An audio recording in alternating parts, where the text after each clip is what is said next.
என் இடத்துல என் கிளாஸ் முன்னாடியே என் கிளாஸ் பண்ண சைட் அடிக்கிறியா? இங்கே நாங்கள் மட்டும்தான். நீ இந்த வேலையெல்லாம் பண்ணக்கூடாது. உன்னை இப்படியே விடுறது ஒன்றும் எனக்கு சரிப்பட்டு வரலையே. டேய், என்னடா பண்ணலாம்? தோப்புக்காரன் போடு, சொல்றவரும் தோப்புக்காரன் போடு. போடு.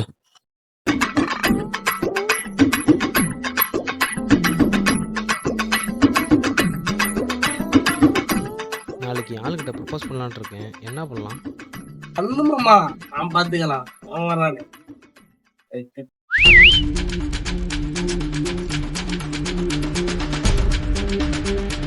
ஏய், யாரா நீ? எங்க ஏரியாவில் விசில் அடிச்சிட்டு வர? இங்கே வா.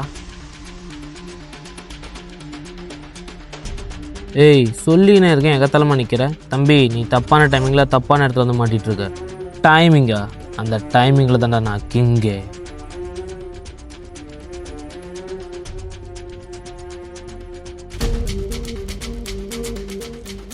ஏய், யாரா நீ? என்ன மாதிரியே இருக்க? பயப்படாத, நான் உன்னோட ஃப்யூச்சர் தான். உன்னை பற்றி உங்கள்கிட்ட ஒரு 2 விஷயம் சொல்லணும். ஃப்யூச்சரா? ஏய், என்னடா புதுசாக சொல்லிட்டு இருக்க? நீ எப்படி என் ஃப்யூச்சரு? எனக்கு அதெல்லாம் நம்பிக்கை இல்லை. ஃபஸ்ட்டு யாரு நீ? உன் கையில் இருக்கிற வாட்ச் இந்த வாட்ச் அனுப்பாரு. ஏய், ஆமாம், இதே வாட்ச் தான். இந்த வாட்ச் இன்னுமா ஓடிட்டுருக்கு? இந்த வாட்ச் சத்தியால் வாங்குது. இன்னும் பல வருஷம் ஓடும். சரி, ஓகே. இப்போ எதுக்கு வந்த? என்ன விஷயம்? ஒரு பிள்ளைக்கு ப்ரப்போஸ் பண்ண போகிறேன்னு சொன்னலடா, அந்த பிள்ளை வேணாம். அந்த பிள்ளை உன்னை யூஸ் பண்ணிக்க போகிறான். உனக்கு பிடிச்ச பிள்ளை, உன்னை பிடிச்ச பிள்ளை உன்கிட்டே வருவா. கொஞ்சம் வெயிட் பண்ணு. அப்போ இன்னொன்று, உன் கூட சுற்றுறவனுங்களாம் ஒரு எக்ஸாம் போக முடியலன்னு உன்னையும் லீவ் போட்டு சொல்லுவானுங்க. அவனுக்கு பேச்சு கேட்காத. அவனுங்கெல்லாம் கடைசியில் கிளியர் பண்ணிவிடுவாங்க. உன்னால் கடைசி வெளில கிளியர் பண்ண முடியாது. இப்போ அதனால் என்ன ஆக போகுது?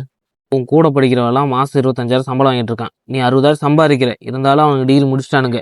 நீ டிகிரி முடிக்க முன்னாடி இப்போ ஃபீல் பண்ணிட்டு இருக்க. உன் நல்லது தான் சொல்கிறேன். தயவு செஞ்சு நான் சொல்கிறத கேளு. சரிடா, இதுதான் சொல்ல வந்தேன். டைம் ஆகிடுச்சி, நான் கிளம்புறேன்.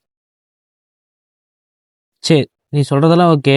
எனக்கு ஒரு டவுட்டு, நான் அதை மட்டும் கேட்கட்டா? டக்குன்னு கேள்றா, டைம் ஆச்சு. இந்த எலெக்ஷனில் யார்ரா? Wait and watch. Okay okay. பட்டா இந்த வருஷமா ஒரு சீட் இல்லையாடா? வட்ட வட்ட பாறையிலே வரகரிசி தீட்டையிலே சொந்தமுள்ள அத்தை மகளே முக்கருத்தாலும் நீங்க சோறு கேட்டு நிக்கலாமா? டக்கு முக்கருத்தாலும்